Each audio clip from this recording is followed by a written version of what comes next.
The scholar says something, he says, Allahu A'lam. This is what I believe, Allahu A'lam, Allah knows better. So as a Muslim, what we believe is inspired by God is Quran and what His Messenger Muhammad said. If you look at science, what it has found over 1400 years, and compare that to what is in the Quran and the Sunnah, you will find that there is no contradiction till this day. You will find there is no contradiction till this day. As opposed to that, in the Christian history, what the church said was very much in contradiction to the science. And as a result, the church persecuted the scientists and other people. Just very briefly, to look at the history of the Christian church, you may have heard about the Inquisition courts, the Spanish Inquisition courts, for example. Muslims were living in Spain as the Spanish people were Muslims from about the 1st century after the Prophet ﷺ right until 1400s AD. And when that came to an end, the Catholics came and took over.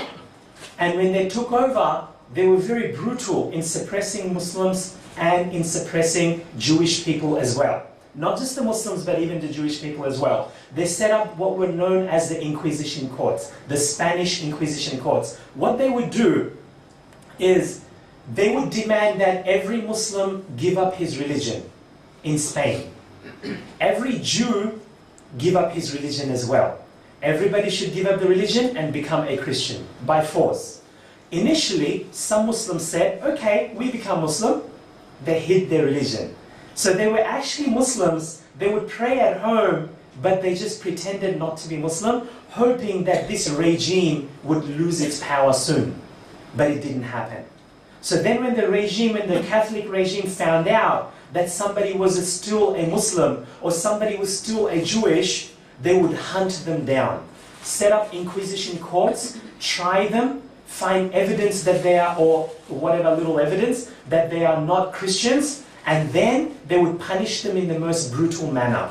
Some of them, they would burn them alive. Some of them, for example, I read in the books of history that some of the Muslims in Spain, if they found out that they were still Muslim, they would make a coffin. They would make a coffin, and you know, in the Quran it mentions about Hurul Ain, like the women of paradise. So what they did is they put pictures of pretty women inside the coffin, stuck nails in there, and then said, okay, you're still a Muslim, go to your woman of paradise. They put him on top of the nails and shut the coffin on top of him and killed him and executed him in that way. These are some of the things that the Spanish Inquisition courts did in those days. These Inquisition courts were not only against the Jews and Muslims, but they were even against the own Christian people. So some of the Inquisition courts from about 1180s all the way up to 1860s. 1180s AD up to 1860s. Different Inquisition courts in different part of the world. Some of the Inquisition courts, what they did, and this is what led to the belief of atheism that we see here. Some of these Inquisition courts, what they did, some Christian reformers, they tried to preach to the Christians that what the church clergy is telling you, it is not inspired by God, but it is made up by them for their own power to oppress other people and to suppress them. When they did that, the church institution, to keep its power, they set up the Inquisition courts and they tried them and killed them and executed them in the most brutal way. They executed them not because of going against God, but because of going against the priest or the pope or the clergyman. Do you see the difference between the two? So because of this, the scientists, when they got their power, they rebelled against the church as though they're running madly away from their death and their destruction. An example of this persecution, there was a man called Jan Hus. Has anybody heard about Jan Hus? Anybody heard about Jan Hus? How many people have heard about Amitabh Bachchan here? Yeah? Brad Pitt? Yeah? So we've all heard about that, not about the religious history of the world. Jan Hus was a reformer. He was a Christian reformer who lived in the 1400 AD. He preach to the Christians that what the clergy is teaching you is not real Christianity from the Bible. And then the church started to oppress these people. When Jan Hus started gaining popularity in late 1300s and early 1400s, when he started gaining popularity, the church, part of the Inquisition courts that they set up, they tried him as well. They tried him and they said, do you believe in the belief of the church? And of course he had a different version of it, so the church wasn't happy with that, so they sentenced him to execution. Why am I mentioning all of this? So that we appreciate why Charles Darwin came up with his evolution theory. Not because there is factual evidence that there's no God, but he just wanted to run away from the church. Let's go back to the history again. Jan Hus, when he preached this to the people, they passed the Inquisition, the Church Inquisition passed a sentence that he should be executed. But they wanted to make an example of him, because he was preaching beliefs that what the church was saying is not true, that's not the message of God. So then they sentenced him to execution, and how did they execute him? They executed him by bringing him on a public day in front of everybody, like a holiday like today, in front of everyone, outside. Then when they brought him in front, they said to him, we'll give you the last chance to repent and say that you are wrong in what you're preaching.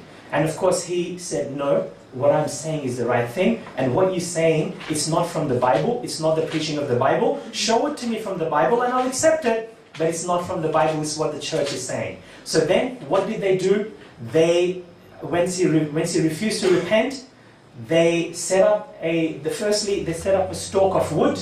They set up a stalk of wood publicly in front of everyone because they wanted to make an example. They set up a stalk of wood. Then they tied his hand, so the wood is there and he's standing straight. They tied his hand behind the wood. Then they tied with an iron chain, so that the iron can, because iron conducts heat, so they tied his neck with an iron chain onto the stalk of wood. And then they put hay, all the dry hay, all the way up to his neck and shoulders. And then they asked him again publicly, do you now repent and accept the view of the church? And he said, show it to me from the Bible and I'll accept it. Then, obviously he wasn't going to accept it, so publicly they lit him on fire like that. Imagine a man, all he's doing is preaching something, they kill him in such a... if they wanted to execute him, that's one thing. But doing it in such a barbaric manner, that is what they did. And when they lit him on fire in front of everybody and killed him that way, that started yet another movement of rebellion in the Christian world, with church against these reformers. Another reformer who had died just a bit before in England, they didn't have the Inquisition courts at that time, so what they did, what the church clergymen did now, is they actually passed a sentence on him about 60 years after his death. Then they dug out his body from the grave. They dug out his body and they burnt the remains of his body. This is how sadistic their thinking was at that time. But they wanted to set an example. Then those Christian reformers rebelled against the church. There was a lot of fighting, but the church overpowered and of course got rid of the reformers after that. But this was in 1415 AD when they killed Jan Hus. 200 years after, 1615 AD, another scientist was passed a similar judgment as well. That scientist happened to be the father of Western science. Before they did it to somebody who was a nobody, now they did it to the father of Western science, a hero of Charles Darwin, a hero of Western scientists. What was his name? Galileo. How many people have heard of Galileo in science? I'm sure many of us have, right? One of the theories that Galileo taught, he was one of the greatest scientists in the history of the Western world. And they picked on him as well. One of the theories he taught, before the people thought in the Christian world that the earth is the center of the universe and the sun goes around it. That's what God didn't say it, the Quran didn't say it, but the church clergymen made it up and they claimed that they were inspired by God. How could God inspire something wrong? Now they're exposed. They don't know what to do. Galileo says that the earth is not the center of the world, the sun and others don't go around it, but in fact the earth and the planets go around the sun. Again, here comes the church inquisition courts. And they tried him publicly again, and in 1615 AD, just 200 years after Jan Hus, 1615 AD, the father of Western science, such a famous scientist, they condemned him to be a heretic, and they sentenced him for life imprisonment in his own house. From then until 1642, he was in this sentence. And he died in 1642 AD. Can you imagine that? One of the greatest scientists of the Western world treated in that manner by the church. Of course, he died in 1642. 1642, soon after that, in 1800s, is when Charles Darwin is born. So can you imagine? These scientists were born in an atmosphere where the church was persecuting them. If you look at Islamic history, that never happened. That never happened. So then, these scientists, when they found all these fossils and evidence, and they were looking for a theory, they found fossils. There's these animals, another species, another species. So then, how did these species come about? You can explain it in different ways. They decided to explain it in a way where they got rid of God from that equation. Why? Because they were running away from church. So I hope we appreciate that these Christian scientists who denied the existence of God, it's not because there is evidence to say there is no God. In fact, at the time of Charles Darwin, there were other scientists as great as Charles Darwin. There were other scientists as intelligent, academic as Charles Darwin, who held the view that yes, all these things are there in the animal species, but they're all done by God. There were Christian scientists who saw the same evidence, and they believed that God is the one who did it, and they believed in existence of God. So I hope you can see that the factual information that is there does not tell you that there is no God. In fact, there were Christian scientists, as many or more, who believed in God, even though they saw the same evidence as Charles Darwin. But what happened is, because the Western people were hating and running away from the church, and you can see it today, how much they make fun of the priest and the church. How many movies they make fun of the church. I mean, this is Christian people making fun of the institution of church. That's why some Christians say, well, look, I believe that there's a God out there, but I don't believe in the church and what they preach.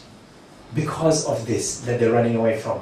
So then, so many scientists still believed in God, but what happened is that the ones in power, they are the ones who did not want to acknowledge God, and as a result, they made it a law that when you teach science, you don't mention God.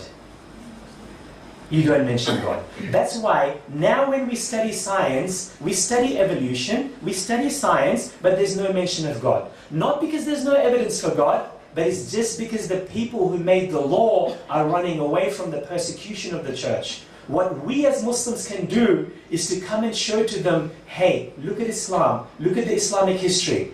In fact, in Islamic history, some of the greatest Muslim scholars were also scientists as well. There was nothing in the Quran or in the Hadith that ever contradicted what is there in science. In fact, the Quran actually mentions some scientific facts that science only discovered now, but the Quran mentioned 1400 years ago, such as embryology and things to do with that. So I hope we can see that we as Muslims need to have that confidence. We need to have the confidence and not an inferiority complex, where we think that we are not intelligent. We have a great heritage of absolute incredible intelligence, great scholars. In fact, the Western science got what it did from the Muslim scholars. We need to remember this and walk proud in the scientific circles and lead the world and show to them the example of the Islamic history.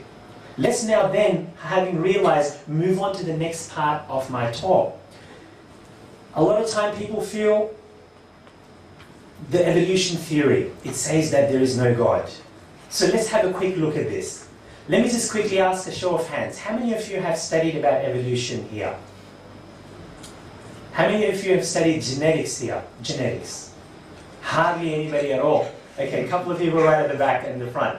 Okay, since not many people have studied it, I won't spend too much time in it, but I've studied this a lot in many different Western universities, so I could talk forever and ever, but we'll just cut it very, very short. With HikmahWay Institute, we have a course that's called Seed of the Creed. It's a one-day-long course, Seed of the Creed, and in that course I go into a lot more detail about this topic of evolution, atheism, existence of God, and so on in that course. Maybe one day we can have, maybe we can do the course right here, inshallah. But just very briefly, just from evolution, you would have heard many times, they say that these animals, they say we all came from a primitive being that evolved into a more complex being, and then it became a human being. So human being is the pinnacle of all this evolution. So how did one species become another species? They say it was by how? How did evolution happen? They say it was by natural selection. Natural selection. So they say one species became another species, another species, another species into human beings. How? By natural selection. And just, I'll mention a few points that are to do with science, which some of you may not ring a bell with, but some of the others who put a hand up to do with genetics and that, they might appreciate. So in the next 10 minutes, I might mention a few points that some people may find, oh, I don't know what he's talking about. But I hope that you excuse us for doing that, because this is to help those who have done science to realize. But inshallah, give me 15 minutes, I'll be back to everybody's world, inshallah. But basically, if you look in the evolution theory, they say that evolution happened from three things. One is natural selection, meaning when one species of animal became another species, they say it was not God who made one species into another.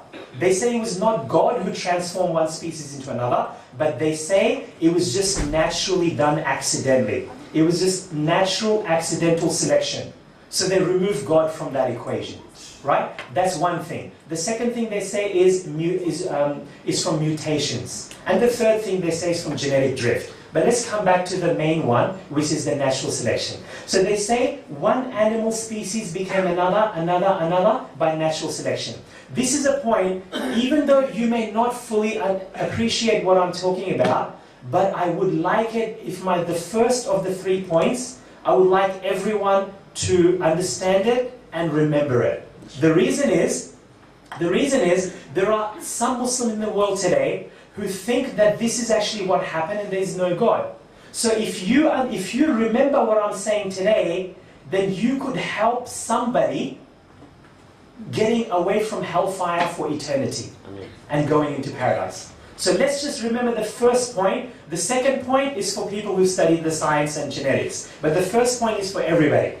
Brother Kamaruddin, we want to do a test at the end of this. Whoever gets the test right gets a special dinner by you, inshallah. Okay? So, the first point that I'd like everybody to remember, because I have come across Muslims who are doubting the existence of God because of this point. We can all remember this point and help so many people with that point. Now, a lot of the people, they say that one species evolved into another species because of natural selection. Meaning that naturally, just the survival of the fittest, the best species was selected naturally. And the best characteristics in the human being were selected naturally. So they say that one animal became another animal. So let's say there's an animal that walks on the ground and there's an animal that flies. So over the stages that it evolved, they say that the best characteristic was selected, excuse me, they say the best characteristic was selected naturally, accidentally, naturally, accidentally, naturally. Now, if somebody mentions that to you, just remember one point. Whenever there is, remember 2 points. When you say that it was natural, when you say there's an accidental selection, when you look at something and you see that there is a purpose, then you realize that it was not accidental. You see, they're saying all this was done accidentally and not by God. Now, when you see imagine you're a detective, you're a police. You would have seen some TV shows about police, detectives and everything, right? So imagine you're a detective, you're a policeman. You go to a crime scene and you're investigating what happened. Somebody has been murdered. A house broken into, somebody murdered.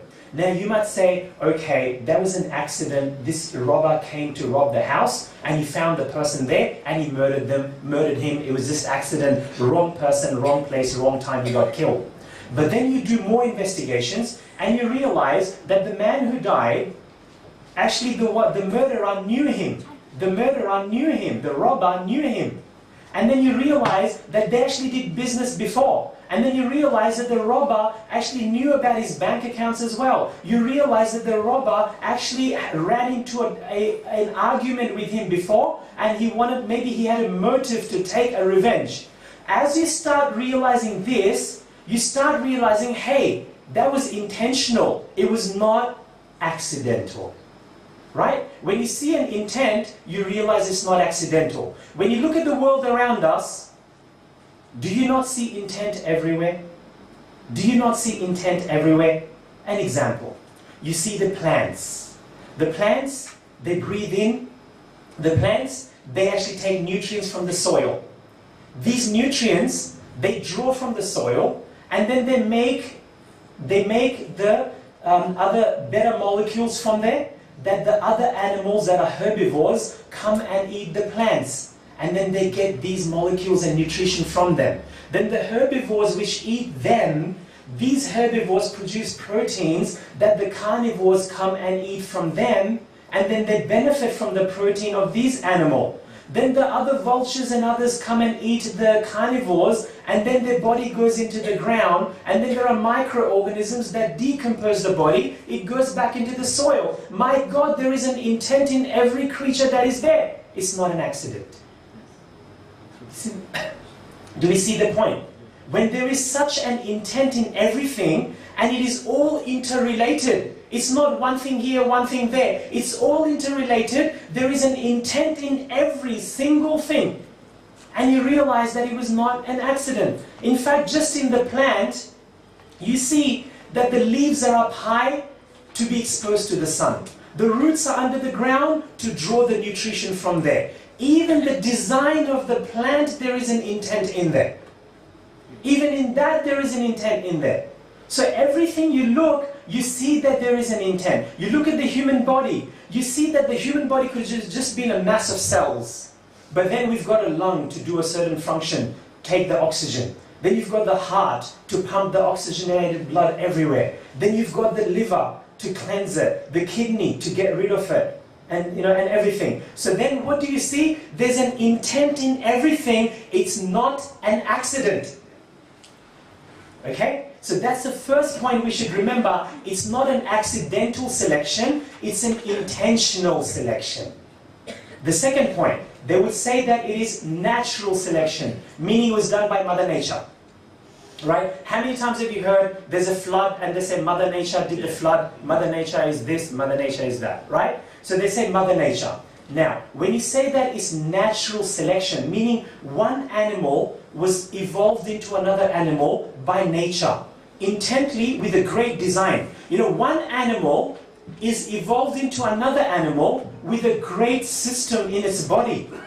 So then you're saying that it was done by nature. You look around in the nature. Nature is just a description of what is around you, right? Yeah. Nature is just the way things are. You look around you, you see that everything is doing exactly what it was meant to do, and it has no creativity beyond that.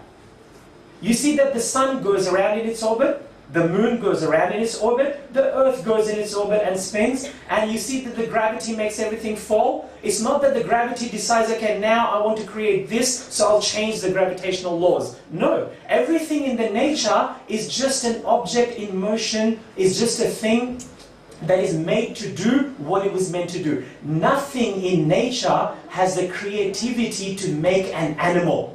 Nothing in nature has the creativity or the intelligence to evolve one being into another being. So when you look in the nature and you find that there is nothing in nature, you see it when you look at the human beings and the animals, you see there's an incredible design. I mean, if I was to ask you, how many people here are engineers? Okay. How many of you work in electronics or something like that? Okay. Now, if you got the best electronic engineers in the world, you got the best all scientists in the world, and you ask them to create a human body from scratch, are they able to do it at the moment? Maybe in the future, I mean, I don't think so, but maybe. But right now, no. Meaning the human body requires knowledge and ability greater than what humans have today. Is there anything in nature that is able to make something like this? If humans cannot make a human body today, is the sun able to make it? Is the moon able to make it? Is there anything in nature that is able to make it? So the point I want everybody to remember here, and Brother Kamaruddin is serious about that dinner tonight. So, if there's a point I want everyone to remember, and that point is, when people say that this evolution happened because of natural selection, you say that in the nature, is there anything or anybody that is capable of this selection? Is there anything in the nature that is capable of this design and selection? And you look around and you see, no, there isn't anything. There isn't anything that is capable. Then you realize that what the people are doing today, saying that Mother Nature evolved everything, that is the same paganism. That is the same paganism that the mushrikeen believed in 1400 years ago. There is nothing advanced about the scientists today who are atheists. Because when they say that Mother Nature created all of